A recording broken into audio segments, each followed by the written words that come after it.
Welcome to the Compliance Officer's Playbook podcast. Hello and welcome back, everyone. It is just fantastic to be ticking off the year with all of you. And to my co-host, it's great to connect again as we, look ahead. Likewise, there's always this, this palpable energy when the calendar turns, isn't there? There really is a chance for a fresh start. Exactly. And for our listeners, for anyone steering an organization through, well, all the uncertainty we see, the start of any new cycle, it just feels like the right time to reset the operating model.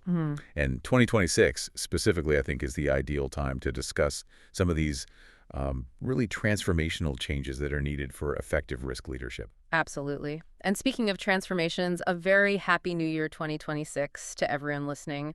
We are diving straight into something I think is incredibly valuable today. We've managed to pull some extensive excerpts from a really compelling new set of writings. It's titled The 2026 Mandate: Transforming Risk Leadership for Strategic Impact. And this source is so essential because it's a direct challenge to the status quo. Yeah. And it's coming from, the highest levels of the profession. Right. We're analyzing the perspective of a veteran executive. I mean, this is someone who has spent over 15 years just deeply immersed in risk. So this isn't theory. Not at all. This person has been a chief risk officer, a head of risk for major institutions, a high-level strategic advisor. This is operational wisdom that's been forged in really complex, high-stakes environments. Okay. And it outlines these specific and often, beloved practices that they argue must stop if we want risk management to evolve from just a necessary burden into a real strategic asset. That is such an important way to frame it. This isn't just another list of, new technologies or frameworks we should be adopting. Right. It's this powerful, almost confessional declaration of 6 deeply entrenched practices that this leader says they will no longer do because, and this is the key part, even though they look great on paper, they might satisfy an auditor, they might fill a compliance requirement, they actually actively weaken an organization's decision-making. They degrade the defense posture. Exactly. It's like a professional cleansing. It's saying, we've been doing this for years and it's not working. And before we even jump into those 6 mandates, we have to internalize the author's foundational diagnosis.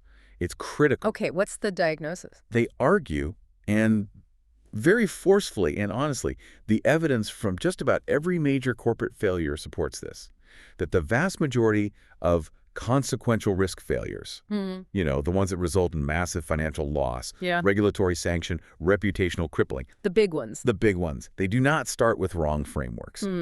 That's counterintuitive. We spend so much time on frameworks. We do. But it's rarely a failure of this specific mathematical model or, the choice between COFISO versus ISO. The complexity of the framework itself often becomes a kind of a distraction. That is the critical distinction we need to unpack. Because we spend countless hours, millions of dollars, immense intellectual energy trying to optimize our risk quantification models, or debating qualitative versus quantitative scoring. Or refining the taxonomy of our risk categories. All of it. But the source is arguing that even if our framework is technically perfect, the failure still happens downstream. Yes. In the messy reality of the corporate boardroom and the frontline operation. That's where it goes wrong. So what's the root cause then? Well, when you analyze the case studies, almost every high-profile corporate disaster, think of the 2008 financial crisis or the massive tech outages or compliance scandals of the last decade. The fundamental risk was identified, or at least it was highly knowable.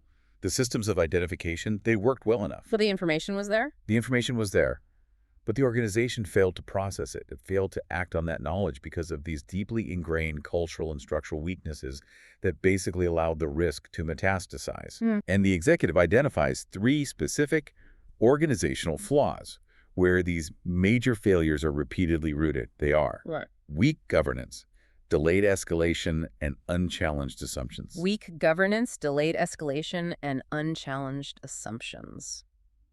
Wow. I mean, that triad right there, that's a perfect recipe for failure. It is. Because if your formal governance bodies are passive, if the flow of warning signals is corrupted by politics or just delay, and if you accept these high-level assumptions about the market or your own capabilities without any rigorous critical questioning, then your sophisticated risk framework becomes what? a beautiful, expensive irrelevance. Exactly. It forces us to realize that the true goal for risk leaders in 2026 isn't just to build marginally better systems. I mean, that's necessary, but it's completely insufficient. Right. The transformation that's required is to build better organizational muscle, better integrity, and better cultural pathways that actually translate risk data into decisive strategic action. So we're moving from being designers of models to being architects of organizational truth and resilience.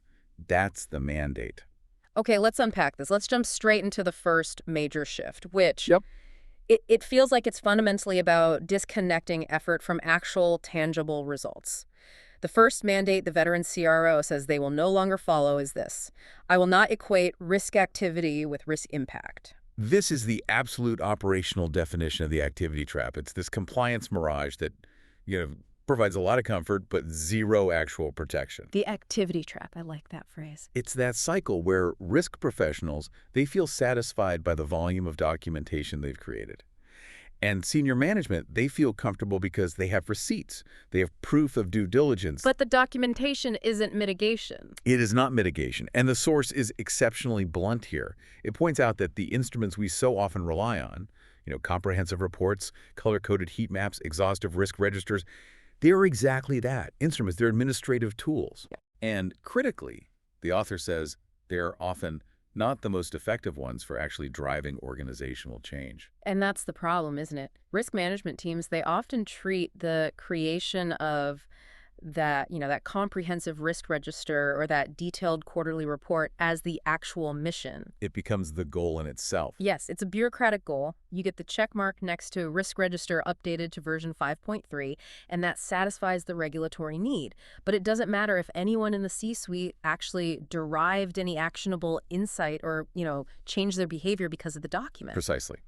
Let's just consider the heat map, which is a staple in board reporting. Of course. You can spend weeks, maybe months, refining the scoring methodology, perfecting the visual aesthetic with these beautiful gradient colors, categorizing risks into 4 neat quadrants.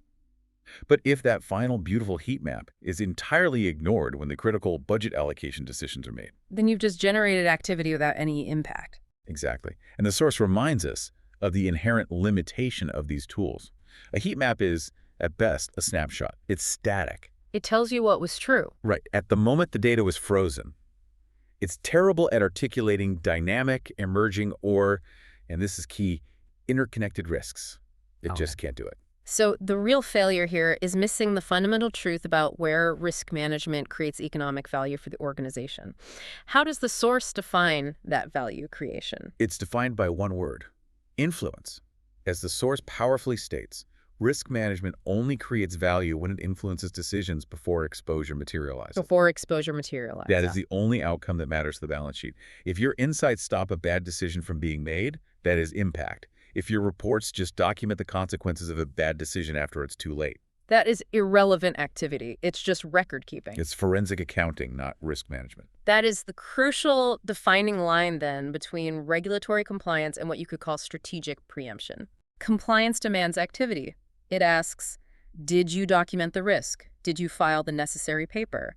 But preemption demands impact.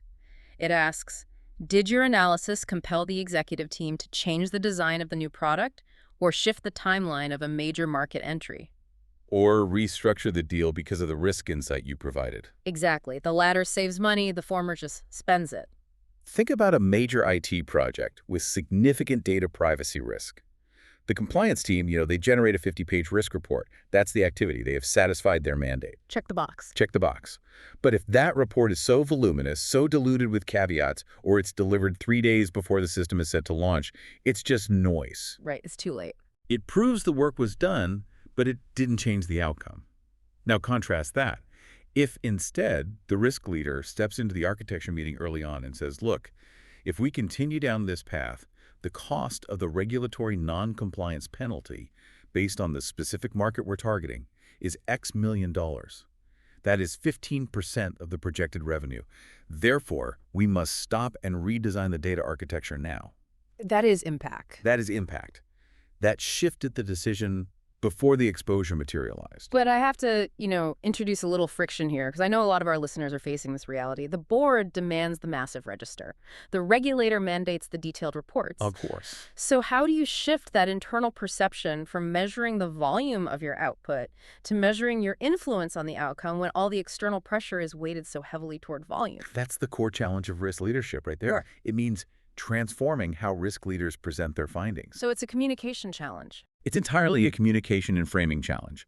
Instead of leading with the risk register, this library of threats, the risk function has to lead with a pointed, concise argument for strategic change. So the register is the appendix, not the headline. The register is the data set. The presentation is the compelling narrative that comes from it. Instead of showing a static heat map covering 100 different risks, the new mandate requires presenting the 3 or 4 most material scenarios that, if mitigated right now, will yield the greatest return on capital or prevent the most costly future event. Okay, so it requires the risk leader to basically move from being a documentation archivist to being more of a strategic consultant, It's exactly. using those traditional instruments like the register, only to tell a forward-looking story about probability and, maybe more importantly, quantifiable consequence. You have to prove to the board that prioritizing these 3 risks isn't just about avoiding bad things. It's about enabling better, safer strategic movement. So it's an offensive capability, not just a defensive one. Exactly. The focus must always be on the so what. If a risk is identified, the question has to shift immediately to, okay, what budget decision does this force us to change? What project timeline must be adjusted? What key performance indicator for the executive team must now be prioritized? And if the answer is none, If the answer is none, then the risk identification was probably irrelevant, and it certainly lacked any real impact. this necessary shift toward demanding strategic impact, it seems like it relies entirely on a foundation of organizational honesty, which I think transitions us perfectly into the second mandate. This one deals directly with integrity. The second practice the CRO commits to stopping is, I will not soften facts or escape difficult talks. This is often the most insidious and yet I think the most common failing, Right. because it's a failure of personal courage, Yeah. and it's often masked by this idea of corporate politeness. Right, being a team player. Exactly. People soften facts, or they delay difficult conversations because they want to appear positive, they want to be seen as problem solver, not a problem bringer. Right. Or, they're simply afraid of being the bearer of bad news, the naysayer. But the consequence is huge. It's instant, and it's devastating. When risk information is massaged or delayed or softened to make it more palatable for the receiving executive, decision quality deteriorates instantly. There's no lag time. Can you maybe illustrate that with a real-world example? Let's say a new product launch. Sure. Imagine a new product launch where the regulatory team provides a very harsh assessment. The integrity scenario is the one where they say, based on our testing, we have a 70% chance of a 6-month delay and a subsequent regulatory fine if we continue with the current architecture. That's direct. That's uncomfortable. Very. Now, the fact softening scenario sounds like this. The project faces a few minor regulatory hurdles that we are monitoring closely, and we anticipate working through them in Q2. Wow. The difference is stark. The first one requires immediate strategic intervention. You have to stop the train. The second one allows the organization to just barrel forward toward the cliff edge. Absolutely. And the softening of facts is often a multi-layered process, too. It's not just one person. Like a game of telephone. Precisely. An analyst might identify a risk and score it a 5, but their manager, worried about how a 5 looks on their team's performance dashboard, changes it to a 4. Then, when it reaches the division head, they rephrase the language to focus on the mitigation potential, which effectively makes it sound like a 3. By the time the CEO sees the slide deck, that critical 5 is completely lost in a sea of positive spin. And the executive is stripped of the ability to make a high-quality, risk-informed decision. Because they're acting on a diluted fictional reality. They don't have the ground truth. The source really emphasizes that executives need timely, fact-based assessments. The fact-based part is about truth, but you're saying the timing is just as critical. It's about relevance. The timing element cannot be overstated. I mean, a risk assessment is only useful while alternatives still exist. Right. If there's no choice left, what's the point? Exactly. If we delay feedback, waiting until the last possible moment, maybe hoping that some miracle solution will just emerge. Which it never does. Never. Or, if we sugarcoat the truth, until we're past the point of no return, until the contract is signed, the capital is deployed, we have removed the entire strategic option set from the table, So you've transformed a where the choice organization could have pivoted to a better, safer, or more profitable path. into just an inevitable consequence. And that demands immense courage from the risk leader, because being the internal prophet of bad news is rarely celebrated, but it is absolutely necessary for organizational survival. That discussion about truth and individual courage, it leads us perfectly into the third mandate, which moves from that personal integrity to structural integrity. I will not accept weak governance structures. Because even if a risk leader has the bravery to present those hard, unsanitized facts, if the organization's formal structure isn't built to receive them, process them, and act on them with rigor, nothing changes. Weak governance structures are the quiet enablers of catastrophe. They are so dangerous because they create the illusion of control while actually maintaining or even increasing risk exposure. Okay. And the force calls out two primary failure modes we have to eliminate. The first one is committees that approve without challenge. Ah, the infamous rubber stamp committee. It's a well-known cliche, but it persists because it serves a political function, doesn't it? It does. The board meets, the agenda is packed with mergers, expansions, quarterly earnings, and the risk report is presented not as a catalyst for a real discussion, but as a compliance item to be quickly accepted so they can move on to the real business. So it's just ticking a box on the agenda. It's a failure of charter and of culture. The necessity of constructive skepticism, it has to be woven into the very DNA of these formal governance bodies. Constructive skepticism, I like that. A committee that just validates the status quo or approves management proposals without rigorous, challenging questions. Questions like what? Questions like, what if our key assumption about interest rates is wrong by 100 basis points? Or, show me the specific single point of failure in our new supply chain architecture. If they're not asking those kinds of questions, they are not reducing risk. They're just complicit. They are. And it ties directly back to that foundational diagnosis we started with, unchallenged assumptions. If the governance body isn't structurally mandated and culturally expected to challenge the facts, then those facts might as well have been softened before they even arrived. So how does a CRO actually operationalize that? How do you refuse to accept a structure like that? What's the practical step beyond just, complaining about rubber stamps in the hallway? The practical enforcement involves redefining the committee's purpose and its composition. Instead of allowing the committee to merely review risks, their charter must mandate that they approve mitigation plans and that they challenge underlying strategic assumptions. Furthermore, true governance structures must introduce consequence. Which brings us to the source's second major failure point here. Which is? Escalation processes without consequences. The accountability gap again. So what happens when a severe documented risk, let's say a major regulatory loophole in a critical operating region, is escalated to the audit or risk committee? It's acknowledged in the minutes, Right. but then it's ignored or just placed on a back burner because solving it requires a major costly overhaul that no executive really wants to champion. Well, if there are no immediate defined consequences for that inaction, if the committee chair or the responsible executive faces no repercussions in terms of their pay, their resources, their reputation, then the entire governance process is just an empty ritual. It's meaningless. It is. The structure of governance has to define what failure to act on a severe documented risk means for the responsible party. A truly effective governance structure gives the risk process teeth. It has to. And how does it do that? By linking systemic risk failures directly to executive performance metrics. If the organization knows that ignoring a major regulatory risk will directly impact the bonus pool of the entire leadership team, they will act. Right. Suddenly it's very personal. If the committee can ignore the risk without consequence, the structure has just taught the entire organization that risk management is irrelevant. So the powerful bottom line from the source on this is that structures that are characterized by rubber stamping and consequence-free inaction, they do not reduce risk. They do not. They create a facade of control that is perhaps the most dangerous form of exposure there is. Why is it the most dangerous? Because it creates a moral hazard at the very top. Senior leadership looks at the formal compliance metrics. They see the quarterly reports being filed, they see the governance committee listed in the annual report, and they mistakenly believe the organization is insulated. But it's a false sense of security. It is. But if those bodies and processes lack the mandate to challenge, the cultural space to question, and the structural ability to enforce consequence, they become a liability not a safeguard. So they're just masking the underlying growing exposure. Yes, making the organization far more fragile when the inevitable shock finally arrives. Okay, moving into our next section, we're transitioning from that high-level governance structure to the more operational culture. We're focusing on how risk information and accountability actually move through an organization. Mandates 4 and 5 address ownership and information flow, which are just absolutely essential for translating all that data into action. So let's start with Mandate 4, which focuses squarely on accountability.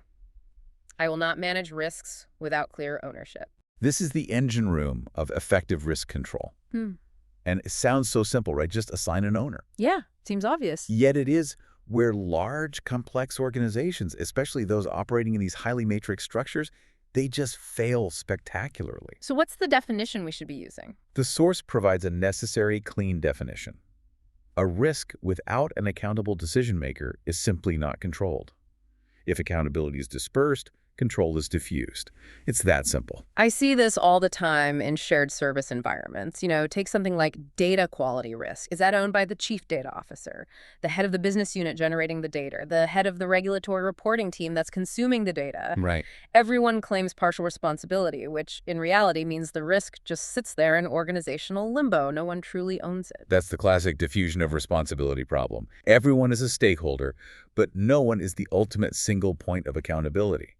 And when that ownership is absent, the practical outcome is deadly simple.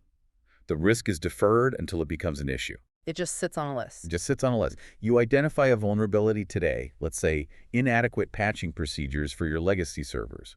But because the ownership is ambiguous, the resources you need for mitigation, they don't get prioritized. The project stalls, the gap remains open. So the organization suffers from what you could call risk drift. Risk drift, that's a great term for it. These known exposures, they just slowly increase in materiality without anyone feeling the urgency to actually close them. But I want to challenge this a bit on the practicality of that mandate. In a massive, global, heavily matrixed environment, isn't that diffusion of responsibility sometimes mandated by the structure itself? It can be, yes. So how does a risk leader truly enforce single, clear ownership when the activity requires input from 10 different departments across 3 continents? The key is to distinguish between contribution and accountability. Mm-hmm. Many groups may contribute to the mitigation effort, that's fine, but only one senior executive should be accountable for the residual risk level and the overall success of the mitigation program. So one throat to choke, so to speak. A bit grim, but yes. The risk leader has to enforce that ownership is tied to 2 non-negotiable elements: decision-making authority and resource control. Okay, what does that mean in practice? Well, if the owner of a systemic risk related to, say, geopolitical instability impacting a core manufacturing hub is a junior director, that risk is not controlled. Because they can't do anything about it. Exactly. That director lacks the authority to shift the firm's investment strategy or resource suppliers. They can't make the big decisions.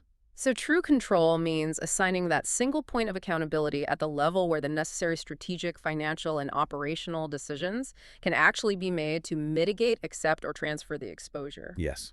The owner has to have the mandate to spend money and change direction. They need power. Precisely. We have to stop creating owners who are merely monitors. We need owners who are empowered and, just as importantly, incentivized to close the gap. Can you give me an example of that? Sure. If the key risk is cyber exposure related to a specific product line, the ownership shouldn't sit purely in the centralized IT security team. That's a mistake. Where should it sit? It should sit with the business line executive who profits from that product and who has the direct authority to fund the necessary security enhancements from their own P&L. So that creates alignment between the exposure and the consequence. Exactly. It makes the risk real to the person with the power to fix it. Now let's discuss the critical flow of information that ownership relies on. This brings us to Mandate 5, which addresses the second pillar of that foundational diagnosis you mentioned, delayed escalation. Mandate 5 is, I will not tolerate ineffective escalation. This takes us right into the heart of organizational psychology and culture. Because effective escalation, it's not about the technology you use, it's not about the software, it's about safety and trust. The biggest block to information flow, almost always, is when escalation is perceived as unsafe or career-limiting. That fear factor, it's immense and it's deeply ingrained, isn't it? It is. If escalating bad news, the failure, the error, the gap. If that means you get labeled as a constant pessimist or a blocker, or if it negatively impacts your promotion track or your bonus. People learn very quickly to self-censor. Right. They'll manage up the information, hiding the negative metrics internally until they can be fixed or at least sanitized before they leave the department and go up the hierarchy. And the motivation to avoid personal risk, the fear of career damage, becomes far, far stronger than the motivation to manage organizational risk. And the practical result of that deeply entrenched psychological block is what? It's a simple speed failure. The critical information arrives too late, or in many cases, it never arrives at all. So senior leadership, the people who are actually responsible for the strategic direction, are making these high-stakes decisions based on filtered, overly optimistic, and dangerously outdated inputs. The organization is essentially flying blind. It has been intentionally supplied with distorted navigational data by its own personnel who are prioritizing self-preservation. The challenge for the CRO in 2026, then, is transforming that culture. It's about making it safer to report the failure than it is to hide it. Absolutely. And that requires a fundamental shift in executive behavior. Leaders have to actively reward, recognize, and even promote individuals who surface material risks early, Even if that news disrupts a major initiative. especially if it disrupts a major initiative. If an executive fires the messenger who reports a major project failure, the entire organization learns that success is measured by silence, not by truth. Hmm.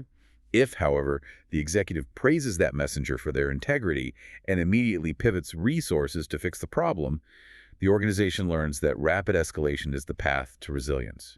And the source provides a pretty severe implication here regarding the cost of that silence. This isn't just a soft cultural issue, it's a financial one. It is directly quantifiable on the balance sheet. The source states it very clearly. This environment, the one where fear governs information flow, converts manageable risks into losses.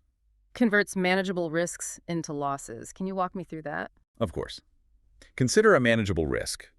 A software bug found early in testing that would cost, say, $50,000 to fix instantly. Okay. But if the testing team leader fears escalating this because it might delay the launch, they hide it. They hope they can fix it post-launch, quietly. A classic scenario. 6 months later, that small hidden bug causes a system-wide failure. That leads to a regulatory fine, customer downtime, and remediation costs that total $5 million. The culture of silence directly converted a manageable 5-figure cost into a massive 7-figure loss. That detail is so vital. Building a culture where escalation is rewarded, not punished. It's not some abstract, soft HR goal. It's a core function of maintaining financial and operational integrity. It's the difference between preventative maintenance and catastrophic repair. The CRO's mandate here is to ensure the structural pathways for truth, the escalation processes, are lubricated by trust and enforced by executive response, not clogged up by fear. So we've covered the need to stop the activity trap, to enforce integrity, to demand accountability through clear ownership and effective escalation. All of these operational and cultural shifts, they seem to culminate in this final sweeping mandate, which really challenges the very purpose and identity of the risk function for 2026. And that is Mandate 6. I will not frame risk as a control function. This is the definitive identity transformation that's required. For decades, risk management has been defined by control. It's been the organizational traffic cop, the brake pedal, the arm of regulatory compliance. The function's success was measured by what it stopped or what it prevented. Right, the Department of No. Exactly. But when risk is seen purely as a control function, it automatically becomes adversarial to the business unit. The business then views the risk team as an obstacle to be avoided or circumvented or minimized until the quarterly report has been filed. And when the risk function is the Department of No, its influence diminishes and it gets excluded from those crucial early-stage planning discussions where strategic value is actually created. Precisely.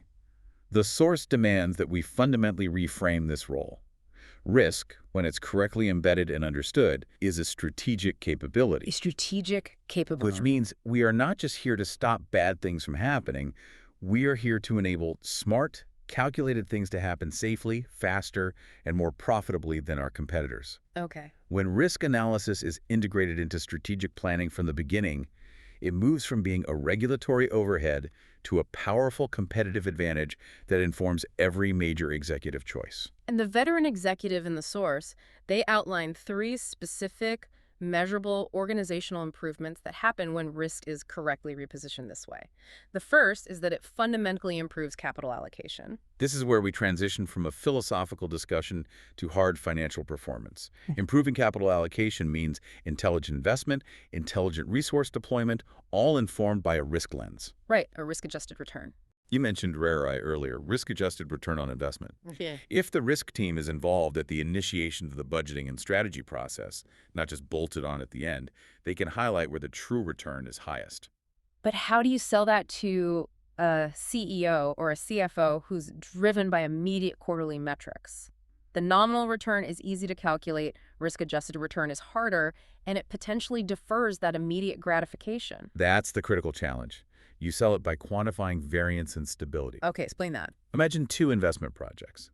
Project A offers a 20% nominal return, but it has a 40% probability of a catastrophic compliance failure that would require a $100 million regulatory settlement. That's a huge potential downside. Huge. Project B offers an 18% nominal return, so slightly less, but the risk team's analysis shows only a 5% probability of a failure, and the consequence is minor. So much safer bet. Now, a control-based risk team would simply flag Project A as high risk and move on. But a capability-based risk team uses scenario analysis to prove that the expected return of Project B, when you adjust for that systemic failure and volatility, is far superior. It leads to greater long-term shareholder value creation and much less variance in your earnings. So you're guiding the capital toward the project that maximizes risk-adjusted shareholder value. You're optimizing the entire portfolio for stability and reliable growth. And that shifts the function from minimizing individual exposures to optimizing overall organizational performance. Which leads to the second benefit the source notes, which is an improvement in execution quality. Execution quality is enhanced through foresight. When the risk function collaborates deeply with the execution teams, product development, engineering, operations, it identifies the necessary guardrails and mitigation steps early in the project lifecycle. So it's proactive, not reactive. Let's take the example of developing a complex new digital platform. The control function might wait until the platform is built and then audit it for data privacy noncompliance, forcing these costly last-minute redesigns. Which is often delayed until after the launch, leading to the exact scenario we discussed with ineffective escalation, converting a manageable risk into a huge loss. Exactly. But the capability-based risk function, it embeds itself with the developers from day one. They know that the regulatory environment requires a specific level of encryption and data sovereignty for the targeted market. So it's a design requirement, not an audit finding. Precisely. They frame this not as a compliance check, but as a strategic execution requirement that has to be architected in from the beginning. This prevents expensive project delays, last-minute fixes, or even product recalls down the road. So by proactively identifying those systemic execution weaknesses, whether it's supply chain fragility or technological complexity or regulatory misalignment, the risk function ensures the product is built right the first time, and that dramatically increases execution quality and speed to market. and finally, when risk is framed strategically, the source says it dramatically improves resilience. Resilience is the organization's intrinsic ability to withstand and bounce back from the shocks we didn't predict. We know uncertainty is a constant. Right. The unknown unknowns. Yes. And by deeply understanding the organization's critical dependencies, its failure modes, its exposure concentrations, the risk function ensures the company is structurally prepared for that unknown. And this goes beyond just simple IT redundancy, I assume. Oh, far beyond. It encompasses cultural resilience, which means the organization has a clear, practiced crisis response protocol.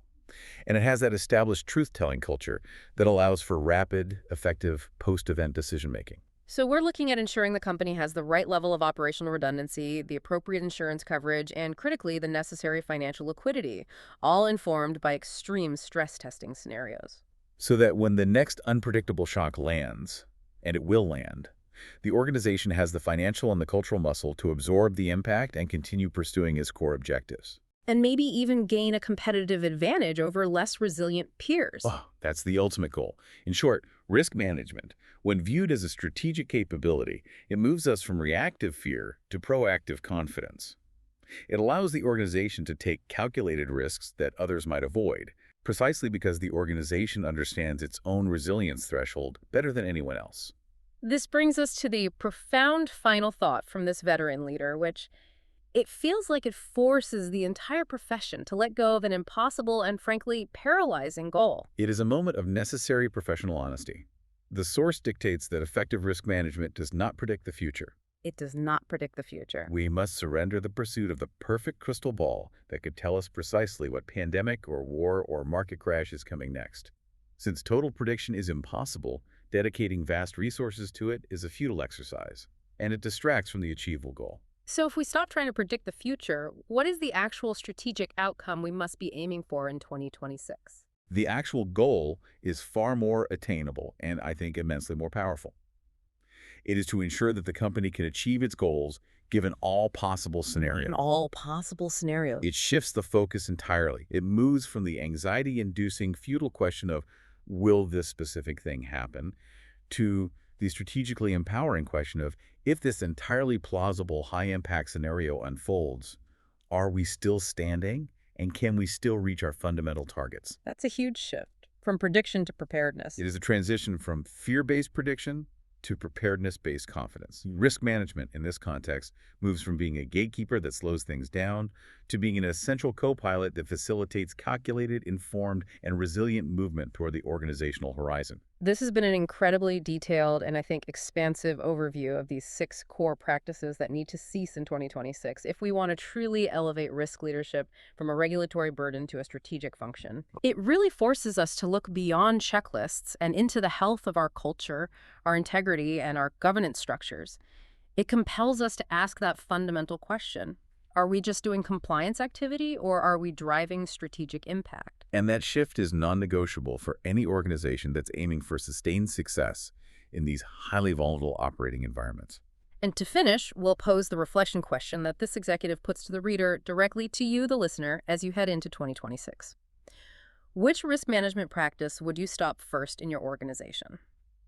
That wraps up our essential discussion on the 2026 mandate. To quickly synthesize those 6 critical practices, we must stop. We must stop equating activity with impact. Stop softening facts and escaping those difficult talks. Stop accepting weak governance. Right? Stop managing risks without clear ownership. Stop tolerating ineffective escalation. And crucially, stop framing risk purely as a control function and start framing it as a strategic capability. The required movement for 2026 isn't about new software or more complex frameworks. It's about establishing fundamental structures of organizational truth, demanding accountability, and ensuring the risk team acts as a strategic co-pilot, driving resilience and better performance. The ultimate insight here, I think, is that resilience comes not from the impossible quest for perfect prediction, but from perfect preparedness that is supported by a truthful, consequence-driven culture. This is the difference between organizations that merely survive and those that truly thrive in an environment defined by uncertainty. Happy New Year, 2026. Thanks for listening today. To my paid subscribers, I appreciate your support more than you know. And if you're listening on the free feed and want to support the show or get access to subscriber-only bonuses, just head to Apple Podcasts and subscribe to Compliance Officer's Playbook podcast. I'll see you in the next episode.